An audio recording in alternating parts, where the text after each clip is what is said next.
TV Imaculada, o Evangelho em primeiro lugar.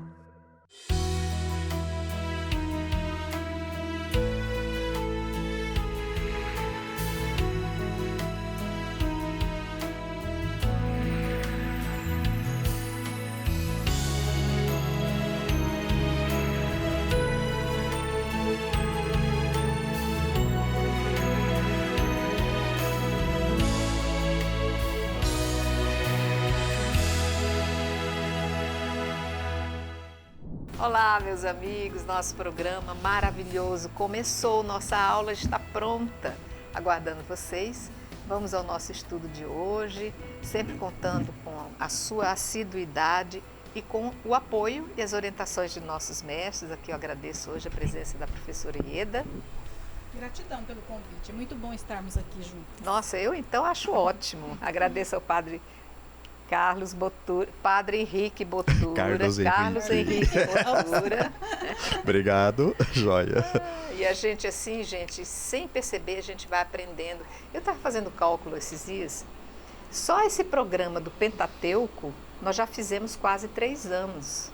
São 3 anos em que a gente vai, sem perceber, acumulando conhecimento, a gente vai fazendo a linha do tempo, a gente vai ligando os fatos, vai fazendo o decorrer de toda essa história da salvação.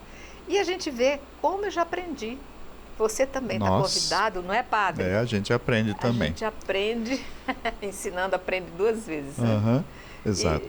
E eu convido a você que não perdeu alguns capítulos, perdeu alguns encontros nossos, procure na plataforma do YouTube, vocês vão encontrar todo o material lá que você tiver disponível.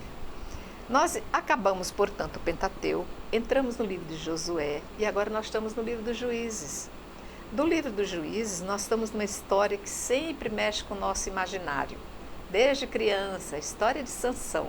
Uma história belíssima, linda, onde a gente não vai apenas ver o herói, com muitas coisas que o constituíram, que fizeram toda a sua alegoria, principalmente os cabelos longos, a traição da sua companheira, como agora a gente vai tentando conhecer quem é esse homem que está lá dentro de todo esse adereço que a gente conhece. Estamos no capítulo 15, vamos então à nossa história, mas eu queria pedir, Ieda, você podia fazer uma retrospectiva desse começo do livro de Sansão, para a gente saber mais ou menos como é que foi, de onde ele veio, para que nós temos que conhecer a história de Sansão. A história de Sansão, ela começa então no livro dos Juízes, capítulo 13 até o 16.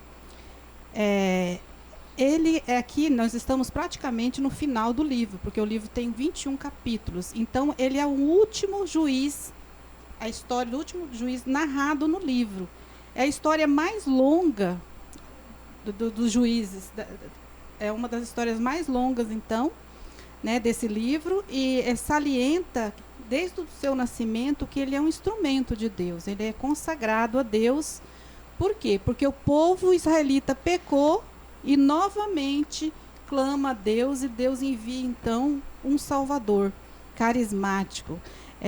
Então, essa história... esses capítulos vão contar então a história do nascimento, do seu nascimento até a morte, a vida de um herói local, que é forte como um gigante, fascina as mulheres e é enganado por elas. Então, Sansão tem uma força extraordinária, porém a fraqueza dele são as mulheres. Então, os fatos da vida dele, logo depois do nascimento, narra em torno de 3 mulheres. Primeiro, o casamento com a Filisteia, que está aí no capítulo 14. E depois nós temos que ele se envolve também com uma prostituta em Gaza. E por último, que é cenas para os próximos capítulos aí, que ele acaba, por ser um homem muito apaixonado por Dalila, Dalila acaba sendo... então, a sua perdição, levando ele à morte.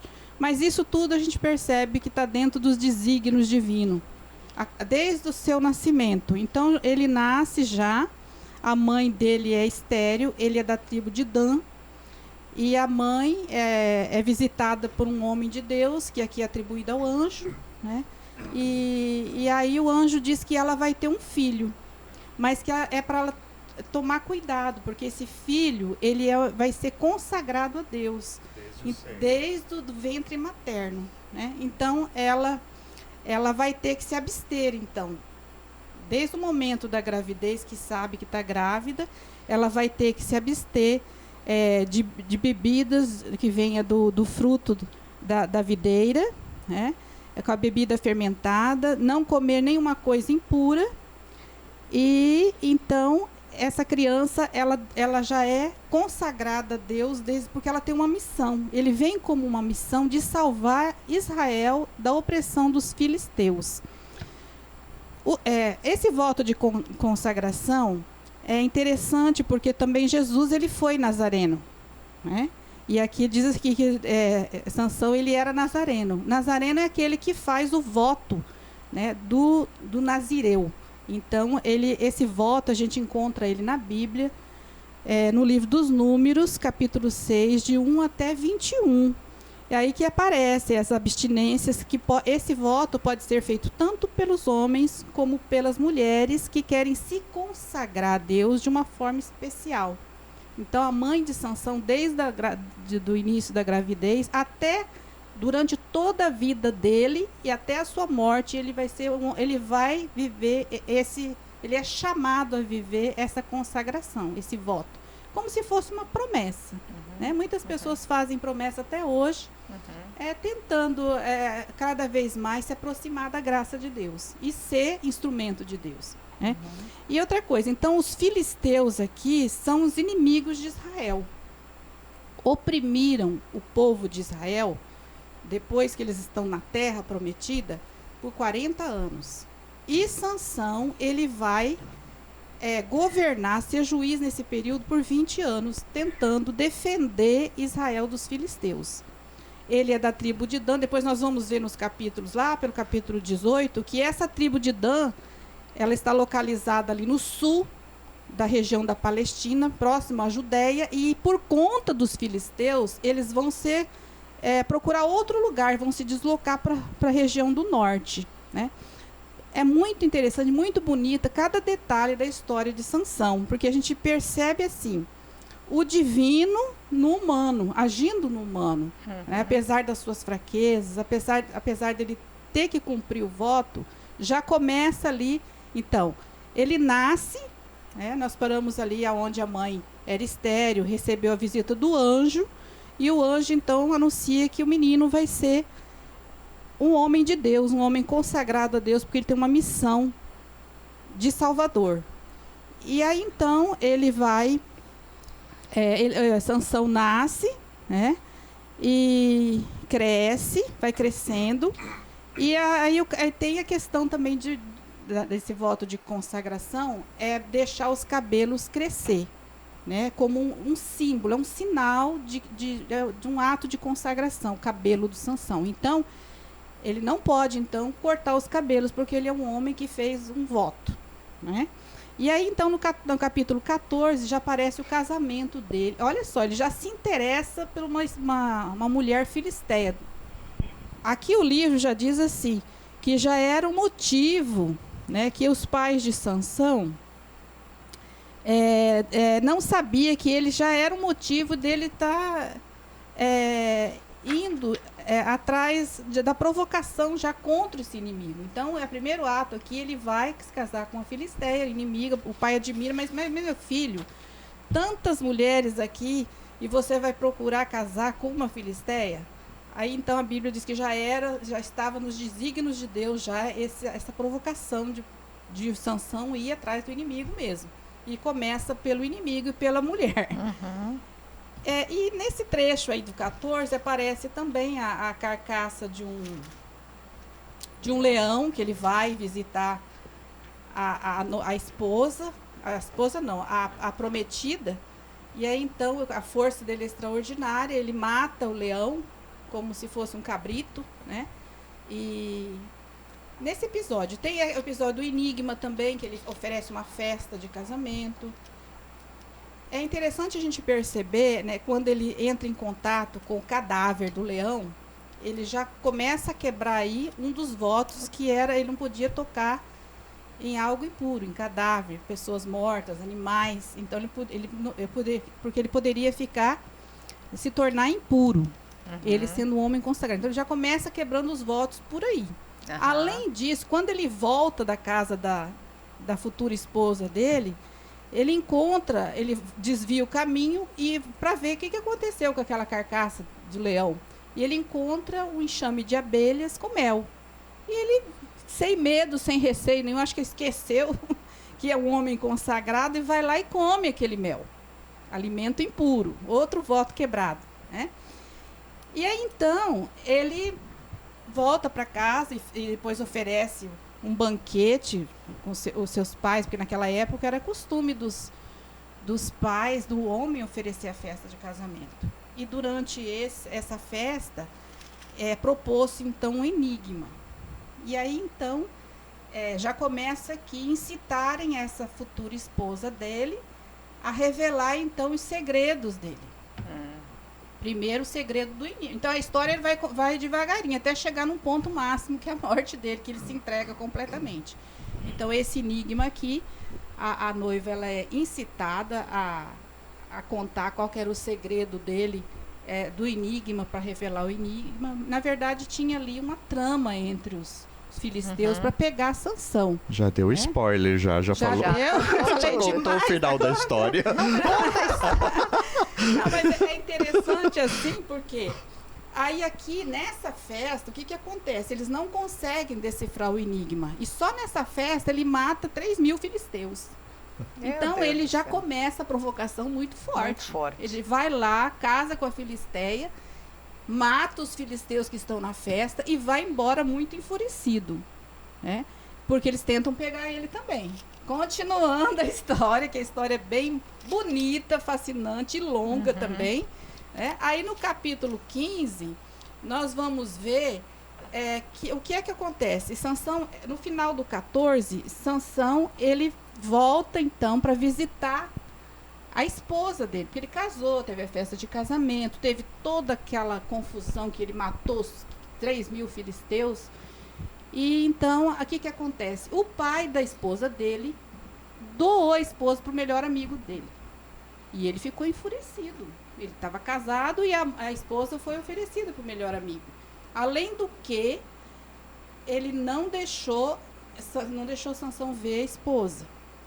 E aí Sansão ele fica muito aborrecido e ele vai aqui no capítulo 15, do 1 até o 8, vai falar que ele incendeia a plantação dos filisteus. Então ele até tem um título que fala assim, que ele tem um exército de raposa, que ele pega os rabos da raposa, coloca uma tocha e solta no meio da plantação. Acaba com a plantação dos filisteus. A plantação de trigo, a plantação de vinhas, de oliveiras, ele incendiou tudo. E aí, então, Sansão, ele vai embora. Ele comete essa atrocidade lá por conta que ele ficou muito nervoso, né, pela traição do sogro. E aí vai embora para a região dele. E aí ele se acampa em Judá. Que é esse capítulo agora, continuação do capítulo 15, que você vai fazer a leitura do 9 até o 20, que vai contar também mais uma aventura dele contra os filisteus. Exatamente. Então, vocês peguem aí, quem está com a Bíblia, ótimo, é só acompanhar a partir do versículo 9, estamos no capítulo 15 do livro dos Juízes. E vamos ler até o final, porque é mais uma, como a Ieda falou, é mais um trechinho de tantas aventuras, né, protagonizadas por Sansão. Vai dizer assim: os filisteus subiram e foram acampar em Judá e fizeram uma incursão em Lequi. Por que subistes contra nós? Indagaram os habitantes de Judá. É para prender Sansão que subimos, responderam, para fazer com que ele o que ele fez conosco, para fazer com ele o que ele fez conosco. 3.000 homens de Judá desceram a gruta do rochedo de Etã e disseram a Sansão: dominam-nos. Que nos fizestes? Ele lhes respondeu: assim como me fizeram, eu lhes fiz também. Então eles lhes disseram: descemos para te prender e te entregar nas mãos dos filisteus. Jurai-me, disse-lhes, que vós mesmos não me matareis. Eles responderam: não, queremos apenas te amarrar e te entregar a eles, mas de maneira nenhuma te mataremos. Então o amarraram com 2 cordas novas e o levaram para fora do rochedo. Quando chegava Lequi e os filisteus corriam em sua direção, gritando de júbilo, o espírito de Yahvé veio sobre Sansão. As cordas que amarravam seus braços se tornaram como fios de linho queimados ao fogo, e os laços que o prendiam se soltaram das suas mãos. Ao ver uma queixada de jumento ainda fresca, apanhou-a e com ela matou 1000 homens. Sansão disse: com uma queixada de jumento eu os esfolei, com uma queixada de jumento abati 1000 homens. Quando acabou de falar, atirou para longe a queixada. Por isso é que se deu a esse lugar o nome de Ramalequi. Sentindo uma grande sede, chamou a Yahvé, dizendo: fostes tu que alcançastes esta grande vitória pela mão do teu servo, e agora terei de morrer de sede e cair nas mãos dos incircuncisos? Então Deus fendeu a cova que estava em Lequim e correu dela água. Sansão bebeu, seus sentidos retornaram e ele se animou. Foi por isso que se deu o nome de Encoré, aquela fonte que ainda existe em Lequi. Sansão julgou Israel na época dos filisteus durante 20 anos. É impressionante como Sansão consegue dominar toda a história dos juízes como algo muito inusitado. Ele vencer aquele que realmente vai tentar mostrar ao povo que, uma vez entregue, juramentado a Deus, fazendo as vontades do Senhor, você é capaz de tudo. Mas isso não o detém, né, padre, das traições que vão se seguir na vida dele. Não são poucas, né? Continua a mesma coisa que apareceu anteriormente. Aqui no caso, fala dessa queixada que ele encontra e o texto faz questão de dizer que uma queixada fresca, então novamente é considerado como tocar um cadáver que era proibido dentro do seu voto, né? Dentro do nazireato. Então vai se sucedendo isso, né? E outra vez a gente aqui de novo percebemos o quê? Essa força descomunal dele, né, que aparece, é sempre no momento que o Espírito de Deus de alguma forma age sobre ele, né? Aqui outra vez, como vimos no programa anterior, outra vez coloca um verbo forte, né? O versículo 14, o Espírito do Senhor o invadiu. Veja, é sempre, né? São verbos assim que a gente pode dizer hoje, evidentemente, dentro do ensinamento de São Paulo, principalmente, né? Que o Espírito de Deus sempre traz o quê? Traz paz, bondade, paciência, longanimidade. No caso do Sansão era sempre o contrário, né? O Espírito não pede licença, invade, e no momento que o Espírito invade é que ele tem esses arroubos então de ira e aparece a sua força com toda a violência. Então é o que colocou a professora um pouco antes, Ieda, né? É a questão humana, né? Que está agindo aí de uma maneira até mesmo, como eu falei, dentro do nosso ponto de vista de hoje, quando falamos do Espírito, até parece bastante contraditório aquilo que são os frutos do Espírito, de acordo com São Paulo. Mas lá no início, né, da história dele, exatamente, a gente teve o versículo, né, que foi chamado a atenção, que esse modo de agir, né, era um modo de começar a vencer os filisteus, que é o que importa para a história do povo de Israel nesse momento, né, que está vencendo aqueles que querem tirar a possessão da terra que foi dada por Javé. Então, assim, dessa maneira que vai se sucedendo os vários fatos, né, da narrativa, sempre com uma mortandade muito grande.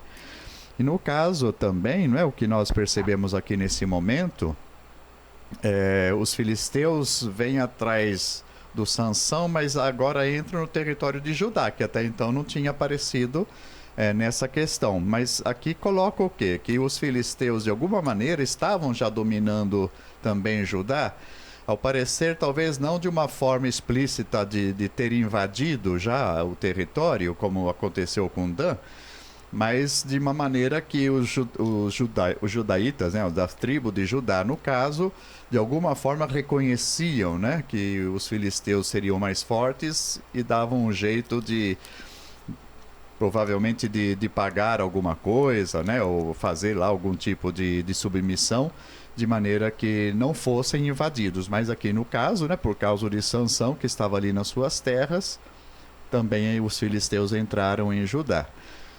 E aí é bacana, porque aí entra uma parte positiva, né, que na hora que os judaítas veem o que está acontecendo, né, para evitar maior conflito com os filisteus, resolvem entregá-lo, né, ir prendê-lo e entregá-lo.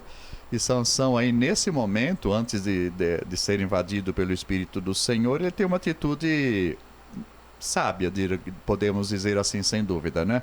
Em primeiro lugar, ele se entrega assim, contanto que não sejam os judeus a matá-lo, né? De maneira a colaborar nesse momento com os judaítas para não haver maior prejuízo para essa tribo. Então é interessante que essa aqui. questão do Espírito, sempre que ele vai agir com essa força sobre-humana, então o livro fala que ele foi tomado pelo Espírito. Por quê? Porque ele vai vencendo os filisteus, porque a força de Deus está agindo nele. Então o autor vai deixando sempre claro que a vitória dos israelitas é sempre a obra de Deus, Isso. sempre a obra de Javé. Não é de uma pessoa, não né? É da Nunca pessoa, é de uma não pessoa. é do juiz. O juiz é instrumento, né? Interessante aqui no final desse relato, então, esse últimos versículos aqui, que fala que ele sente sede e clama a Javé, né? É bem interessante isso, como se estivesse num deserto. Aqui faz lembrar pra gente, inclusive Javé, né, vai fender aí, diz a cova ou a pedra outra vez, nos recorda Êxodo 17:6, né? O povo de Deus no deserto começa a clamar a Javé, porque não tem água, vão morrer ali, né, no deserto, e Javé tem o mesmo agir por meio de Moisés, no caso, lá em Êxodo, que batendo na rocha faz com que surja água para ele, né? Então aqui nós temos uma lembrança daqueles fatos, que no caso era Massa e Meriba, né?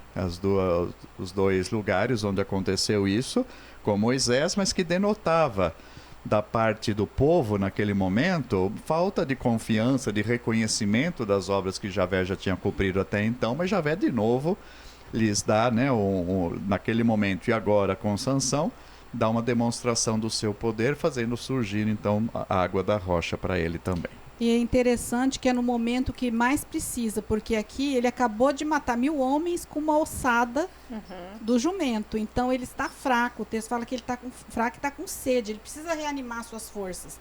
E aí então ele clama, ele suplica. O clamor lembra o sofrimento do povo de Deus, né? No Egito. O clamor, ele usa a mesma palavra. Ele clama, né? E aí pela água, e Deus ele faz surgir da rocha água, quer dizer, não abandona o seu instrumento ali, que é a Sansão, né? No momento que ele mais precisa, e reanima suas forças. Outra coisa interessante, para terminarmos somente esse trecho, o versículo 20, Sansão governou Israel durante 20 anos da dominação dos filisteus. Esse versículo vem aparecido no final de cada história dos juízes. E aqui daria a impressão, então, né, que estaria terminando a história de Sansão aqui, mas vai continuar.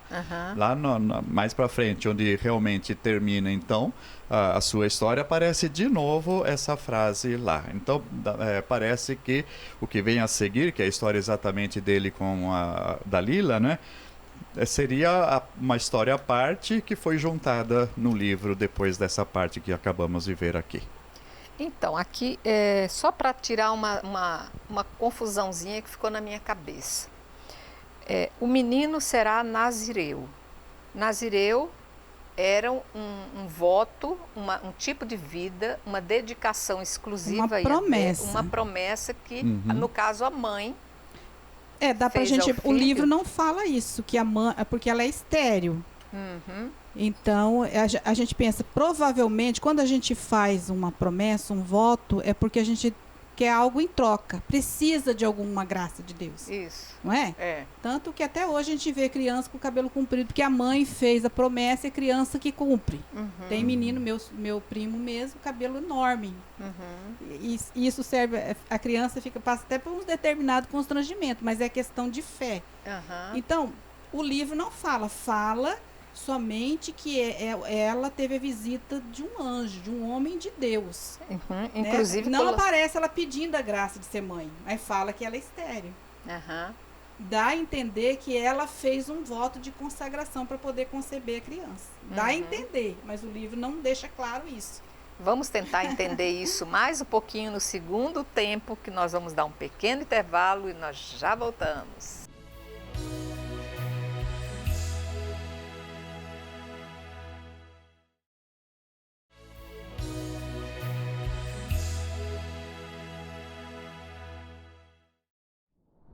Voltamos e nós estamos aqui estudando a vida de Sansão, tentando entender atrás deste homem extraordinário, deste juiz, quem era realmente a pessoa que estava ali. Era um consagrado a Deus.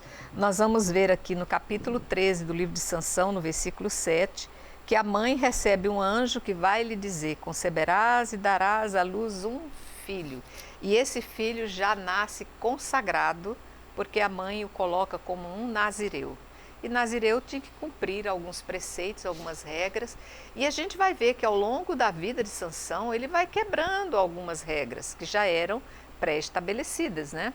Então vamos ver como é que isso vai acontecer, porque agora nós já estamos no capítulo 16. Vou ler o versículo de 1 ao 3, que vai dizer: depois Sansão foi a Gaza. Viu ali uma prostituta e esteve com ela. Fizeram saber ao povo de Gaza: Sansão veio para cá. Fizeram rondas e vigiaram a noite toda à porta da cidade. Passaram tranquilamente toda a noite dizendo: esperemos até o romper do dia e então o mataremos. Sansão, porém, ficou deitado até o meio da noite e então se levantou no meio da noite, pegou os batentes da porta da cidade, bem como os 2 montantes, e arrancou-os juntamente com a tranca, colocou-os nos ombros e os carregou até o alto da montanha que está diante de Hebrom. Sansão tinha conhecimento ou tinha consciência dessa sua força como sendo uma manifestação divina? Com certeza ele tinha essa... Tanto que quando ele perde a força, né, quando ele revela o segredo e é preso ali mais para frente pelos filisteus, ele clama para que a força dele volte. Ele tem esperança de, mesmo ele revelando, mesmo quebrando os votos de consagração, de que ainda o Espírito vai mover ele. Mas é triste porque ele percebe que o Espírito já não está mais com ele. Porque ele esqueceu, primeiro que ele esqueceu de Deus. O pior dos acontecimentos foi desde toda a sua caminhada, Deus sempre presente, dando força, ajudando. Então, no último ato ali, que é a morte dele, que ele é preso e ainda é cegado, né? Ele vai clamar para ver que ele tinha esperança ainda de que a força voltava. Aí ele percebe que o Espírito de Deus já não estava mais com ele, o texto fala. E aí, então, prenderam ele perdeu completamente a sua força. Um pouco também, eu acho que o resultado, né, padre, de toda essa provocação que Deus faz com ele, tirando-lhe exatamente o poder, é porque também ele pisou muito no tomate, né? Porque aqui você vê que ele já entra na cidade de Gaza com a prostituta e ele já tinha quantos casamentos, um homem que tinha sido consagrado a Deus, trazia os sinais dessa consagração no comprimento do cabelo, em vários outros detalhes, e ele não vai levando isso a sério, né? Ele vai quebrando várias etapas das manifestações que deveria estar com ele, né? Isso vai sendo, como já notamos, um contínuo, né? Ele sempre vai tendo atitudes que vão contra, então, a sua consagração. Mas no caso aqui, a prostituição em si não era mal vista nesse sentido como nós temos hoje, evidentemente, né? Como cristãos, porque, vamos dizer assim, né? Ter a esposa era uma coisa e recorrer a prostitutas para eles não era propriamente um pecado. sempre se via a prostituta como uma pessoa de má vida, né? Mas nunca se julgava o homem por isso, né? A não ser que a mulher talvez até soubesse, mas vamos dizer assim, era algo que não era considerado um pecado grave e também não contra o voto feito, que não consta, né? Naquilo que se exige nesse voto, que não pudesse casar-se ou não pudesse frequentar, né, um prostíbulo, né? Então, nesse sentido, outra vez, como a questão da virgindade, que nós falamos em programas anteriores, não era um valor como é para nós hoje, então, essa questão. Mas esse pequeno relato aqui, o que exatamente a sua primeira pergunta, o que está querendo colocar para nós era a sua força descomunal, porque veja bem, né? Aqui ele pega o quê? Os portões da cidade, que eram lugares fortalecidos, evidentemente, junto com as torres, né, para a defesa da cidade, arranca e ainda carrega por 60 quilômetros morro acima, tá? para chegar em Hebron. Aí a gente precisa recorrer um pouco à geografia também para complementar esse dado, né? Então tá dizendo que para ele foi como se estivesse carregando qualquer coisa assim, né? E foi um ato de humilhação enorme ele fazer isso contra os filisteus, porque aqui Gaza, a palavra Gaza significa que é um forte. Então é a fortaleza dos filisteus. Ele vai ali, é seduzido por uma prostituta, quer dizer, mais uma narrativa centrada na mulher aqui, pela paixão dele pelas mulheres, né? Então já vimos que temos o casamento com a Filisteia, toda a narrativa centrada nesse tema, e agora nós estamos vendo aqui a outra narrativa centrada na mulher, na prostituta, que ele é seduzido nesse forte. Então eles descobrem que ele está lá com a prostituta. E aí cercaram o forte. Agora pegamos ele. Os filisteus pensam, está preso. Fecha, tranca as portas. E o que ele faz? Meia-noite, está tudo trancado. Os filisteus achando que estavam... Agora nós pegamos Sansão. Ele levanta meia-noite, arranca as portas. Aqui as portas é o símbolo, então, do poder nacional. As portas, os trancos, é o que eles tinham de mais forte ali, era o forte. Então quer dizer que Sansão, ele sendo um só, era mais forte que todos os filisteus. Então foi um ato de humilhação que ele infligiu aos filisteus. Então ele vai e sai dali tranquilo. Então o que acontece com os filisteus? Agora nós vamos fazer de tudo para matar o Sansão, porque está nos incomodando demais. A provocação foi demais. Já está queimando todas as nossas plantações, matando os nossos, né? E agora o nosso forte, ele destruiu, arrancou a porta do forte. Quem que vai deter esse homem? Quem que vai deter? A paixão dele pelas mulheres. E agora vemos o caso da Dalila. Da Dalila, então eu vou pedir que você acompanhe a partir do versículo 4, para nós sabermos, então, essa traição que vai acontecer por parte de Dalila. Depois disso, ele amou uma mulher do vale do Seroque, cujo nome era Dalila. Os príncipes dos filisteus foram procurá-la e disseram-lhe, seduze-o e descobre de onde vem a sua grande força e com que meio poderíamos dominá-lo e amarrá-lo para então o prendermos. Cada um de nós te dará 1.100 ciclos de prata. Dalila disse a Sansão, conta-me, eu te rogo, de onde vem a tua grande força e com que seria preciso amarrar-te para que fostes dominado? Sansão lhe disse, se me amarrassem com 7 cordas de arco frescas, que ainda não tivessem sido postas a secar, eu perderia minha força e seria como um homem qualquer. Os príncipes dos filisteus trouxeram a Dalila 7 cordas de arco frescas, que não tinham ainda sido secadas, e ela usou-as para amarrá-lo. Ela havia emboscado alguns homens no seu quarto e então lhe gritou, os filisteus vêm sobre ti, Sansão. Ele arrebentou as cordas de arco como se arrebenta um cordão de estopa, mal lhe toca o fogo. E não se soube de onde vinha sua força. Então Dalila disse a Sansão, zombastes de mim e me dissestes mentiras, mas agora eu te rogo, dá-me a conhecer com que seria preciso amarrar-te. Ele lhe respondeu, se me amarrassem com cordas novas que não tivessem ainda sido utilizadas, eu perderia a minha força e me tornaria como um homem qualquer.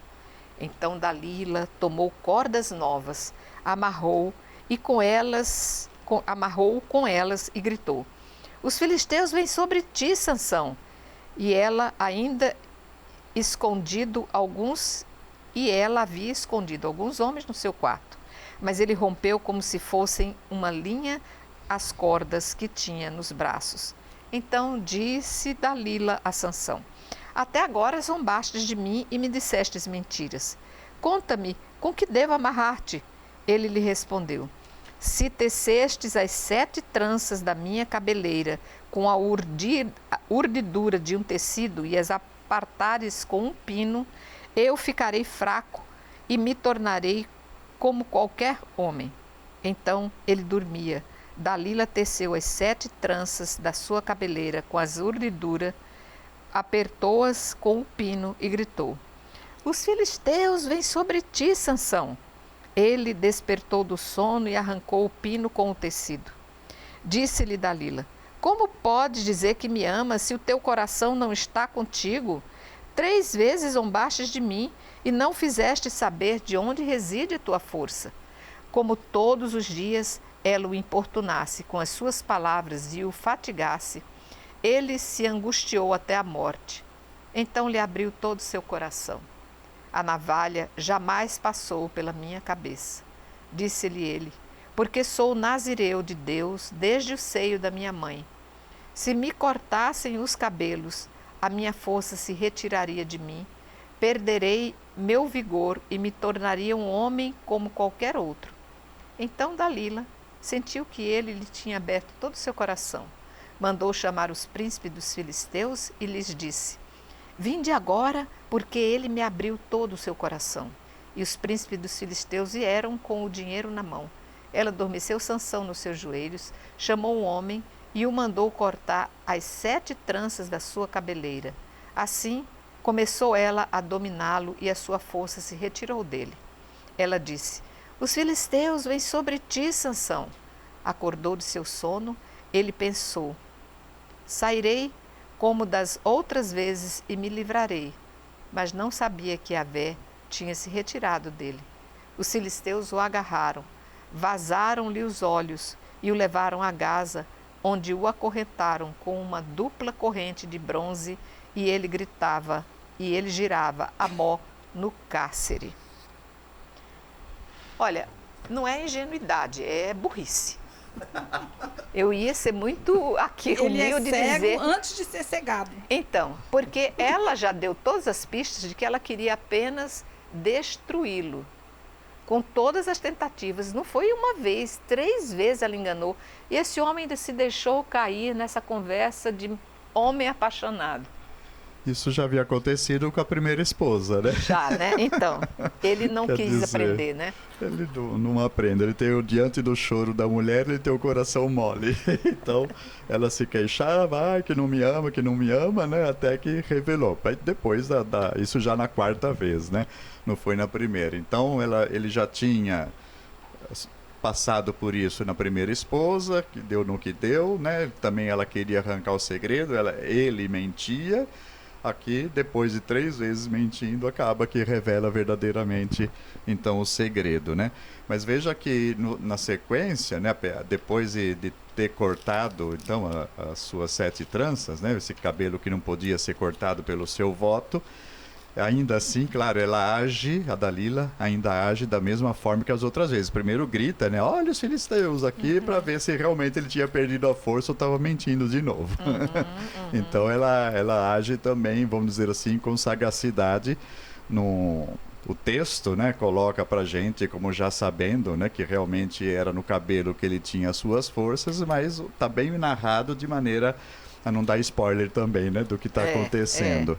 Então aqui nós vemos assim, né, essa questão, esses diálogos, né, de um tentando enganar o outro, na verdade, né, até que ele cede e aí acontece o que aconteceu. É interessante ver que todas essas narrativas aqui, primeiro ele diz, né, amarrar com 7 cordas, depois amarrar com cordas novas. Isso já tinha acontecido anteriormente quando os judaítas haviam amarrado, eram cordas novas também. e depois vai aparecer, enfim, né, a tecer, né, usar as tranças no tear para, como se fossem linhas, né, junto com as demais, para fazer um tecido. Nada disso deu certo, né? E no final, então, que vai ser cortar o cabelo. E veja que para nós é até interessante demais. Claro que estamos falando aqui que esse cortar o cabelo era mais uma desobediência ao voto. Mas no caso não foi ele que desobedeceu, evidentemente, né? Foi a estratagema da mulher. Mas são coisas, as cordas, o tear e agora o cortar o cabelo, entendidas de certa maneira como atos mágicos, né? Como se esses objetos e até o próprio cabelo fosse algo mágico, que a força viria do cabelo e não do voto, né? E não do seu serviço ao Senhor, como seria de entender melhor. Então nós estamos aqui mostrando, né, que existe uma cultura com mentalidade fortemente mágica de fato, né? E aí as desobediências dele ao longo do relato não tiram a sua força, mas o cortar o cabelo tira a força. É estranho, né?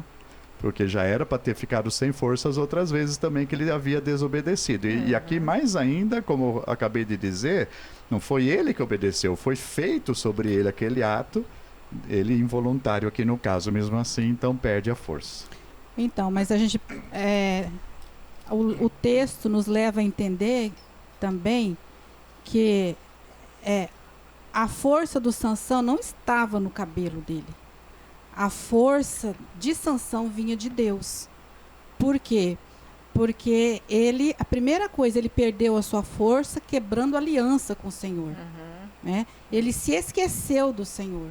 E ele contou uma coisa que ele não podia contar. É o segredo da onde vinha a sua força. A força dele não estava no cabelo, mas a força dele estava na fé em Deus. Né? No voto que ele tinha feito. O cabelo era só um símbolo dessa força, dessa aliança que ele tinha feito com o Senhor. Né? Então, nós temos que entender que Sansão, então, esse lado humano dele, frágil, a gente percebe o pecador, porque ele viola o que é sagrado. Ele comete sacrilégio a vida toda. Só que agora, no final, nós vamos perceber que com a morte dele, ele morre como um herói. Né? Porque ele morre para salvar o seu povo. Clama a última vez por Javé, para que Javé restitua a sua força. Né? Mas isso aí é cena para os próximos capítulos. Mas o que é que nós podemos aprender com Dalila aqui? Dalila, era uma mulher que tinha todas as chances de ser feliz. Ela tinha um homem apaixonado por ela. Entregou a vida, tudo que ele tinha de melhor, que era a aliança dele com o Senhor. Né? E ela, por ganância, trai ele. Então, aqui ela colocou, né, o amor ao dinheiro acima do amor dela pessoal por Sansão. Eu penso assim, né? Porque a gente sempre imagina o final. Coitada, eu pensei assim, mas também coitada da Dalila. Eu acho que ela se arrependeu profundamente de ter traído o grande amor da vida dela. E não teve mais jeito. Não teve volta. Foi um ato assim que não teve volta. Exatamente. Não é? É interessante o que ela lembra aqui, a professora, porque 7 príncipes, 7 cidades filisteias, cada um deles oferece uma fortuna enorme. O que está prometido aqui em ciclos de prata, né? E na hora que acontece que realmente Sansão é vencido, pagam, né, aquilo que tinham prometido, mas era uma fortuna descomunal. E também o último versículo lido, né, que foi o 21 do capítulo 16, o que acontece, né? Depois que conseguem, né, devido a que o Senhor e a força que lhe dava já não estavam com ele, agarram, furam-lhe os olhos. Veja bem, né, que também é uma crueldade imensa aqui, né, mas era um costume muito grande, bastante disseminado naqueles tempos todos, né? A gente vai ver depois, mais à frente na história, especialmente no livro dos reis, por exemplo, várias vezes acontece, né, que um rei que fosse vencido por outro era cegado de maneira a torná-lo inútil, vamos dizer assim, né? Não poderia, entre outras tantas coisas, não poderia conduzir a tropa mais à frente, né? Devido à cegueira. E como colocou a professora, de certo modo, né, Ele já era cego de amor, né? E aqui caindo na armadilha, foi cegado fisicamente também. E lhe dão, né, como um castigo, estar lá nos porões movendo uma mó de moinho. O que seria...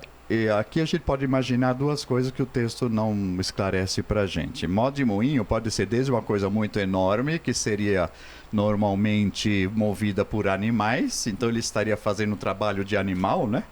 E ainda por cima cego ou cegado. Ou seria uma pedra de moinho doméstica, digamos assim, daquelas que existia ali nas aldeias, que as mulheres, né, normalmente iam lá moer o trigo antes de utilizá-lo na cozinha. Então seria um castigo de ser tratado como uma mulher, né? Uma humilhação em ambos os casos, evidentemente. Mas, de qualquer maneira, o que querem demonstrar com isso? Que ele está submetido, está sendo humilhado de tudo aquilo que já tinha feito os filisteus sofrerem. Ok. Vamos finalizar então a história de Sansão no versículo 22 até o final. Entretanto, depois que ela lhe tinha raspado a cabeça, os cabelos começaram a crescer. Os príncipes dos filisteus reuniram-se para oferecer um grande sacrifício a Dagom, seu deus, e para se entregarem às comemorações. E diziam: o nosso Deus entregou em nossas mãos Sansão, o nosso inimigo. Logo que o povo avistou o seu Deus, começou a louvá-lo entoando estas palavras: o nosso Deus entregou em nossas mãos Sansão, o nosso inimigo, aquele que devastava as nossas terras e que multiplicava os nossos mortos. E como o coração deles estava alegre, disseram: mandai vir Sansão para nos divertir. Fizeram, pois, que viesse Sansão do cárcere, e ele os divertia. Depois o colocaram de pé entre as colunas. Sansão disse ao moço que o conduzia pela mão: guia-me e faze-me tocar as colunas sobre as quais se sustenta o templo, para que eu me apoie nelas. Ora, o templo estava repleto de homens e mulheres. Estavam lá todos os príncipes dos filisteus, e no terraço havia 3.000 entre homens e mulheres que observavam as brincadeiras de Sansão. Sansão invocou Yahvé e exclamou: Senhor Yahvé, eu te peço, lembra-te de mim, dá-me forças ainda esta vez, ó Deus, para que de um golpe só eu me vingue dos filisteus por causa dos meus 2 olhos. E Sansão tocou as 2 colunas centrais do templo sobre os quais ele se sustentava, e se apoiou nelas, numa com o braço direito e na outra com o braço esquerdo, e gritou: morra eu com os filisteus. Ele empurrou com todas as suas forças, e o templo desmoronou sobre os príncipes e sobre todo o povo que ali se encontrava. Aqueles que ele fez morrer com a sua morte, foram em maior número do que aqueles que fez morrer durante toda a sua vida. Os seus irmãos e toda a casa de seu pai desceram e o levaram. Subiram com ele e o sepultaram entre Saraá e Estaol, no sepulcro de Manoé, seu pai. Ele fora juiz em Israel durante 20 anos. Para quem foi um homem consagrado que fez tantas traições a Deus, até que ele teve um final bem digno de um belo filme de Hollywood, né? Exatamente, termina dessa forma. A única maneira, praticamente, que ele tinha de sair como um herói era um herói morto, né? Que dá a vida. Ele dá a vida, sim, para vencer os filisteus, mas veja que o clamor dele era de vingança pelos olhos, né? Até aí, vamos dizer assim, de certa maneira, a gente pode comparar com Macunaíma, né? Um herói sem caráter, embora serviço de Javé, né? Mas assim termina, porque a sua vida toda, de um lado, né, heróico, por causa da sua força de destruir os filisteus, e aqui mais uma vez, mas de outro lado era uma tragédia constante, né? Da sua desobediência ao Senhor. Então fica esse final feliz e infeliz, né? Ao mesmo tempo, ele é redimido na sua figura, porque morre para matar e terminar ali, pelo menos nesse momento, a dominação dos filisteus. Mas como diz que de tudo se tira um proveito, né? Vamos dizer que aqui Deus aproveitou o último fim de Sansão, com toda a sua traição e sua infidelidade, a grande força que Yahvé demonstrou estar com aquele homem porque ele o amava e o havia designado para um Sim. trabalho divino, um trabalho consagrado, né? Então, apesar de todo esse fim atrapalhado e desastroso de Sansão, ele então se mostra como um instrumento de Deus que vai provar: eu sou o Deus, acima de tudo, mais poderoso que todos esses homens. E assim morrem todos, destrói-se todo aquele templo e fica um final que a gente pode depois refletir e ver, acima de tudo, louvem e bendigam a Deus. Deixa eu contar só um detalhe aqui, né? Começa a narrativa dizendo do deus dos filisteus que estava naquele local, Dagon. Dagon. Dagon, ele era rei do trigo. Então veja a imagem que traz. Deus do trigo. A imagem que tem, o castigo, né, que deram para Sansão, dominado, era mover uma mó de trigo. Isso. Então seria também, além daquilo que eu falei antes, como se ele estivesse ao serviço desse outro Deus. Mas o que faz o Sansão, né? Deslocando as colunas, desabando todas as pedras em cima de todos que estão ali, ele está moendo todos aqueles todos os filisteus que serviam a esse deus do trigo, como se fosse trigo. Ele moe todos. Moe né? Então todos. veja que existe também, entre aspas, uma vingança de Javé contra esse Deus E uma bela que se coloca mensagem, no seu lugar. uma bela mensagem que fica ao final. Eu quero agradecer a todos vocês que nos acompanharam nesse programa, principalmente os nossos mestres que nos elucidaram, né? Dando esses detalhes da história que a gente não conhecia e precisava saber. E dizer que contamos com você no nosso próximo programa. Portanto, só tenho louvar e bendizer a Imaculada, dizendo: salve Maria Imaculada. Salve Maria Imaculada.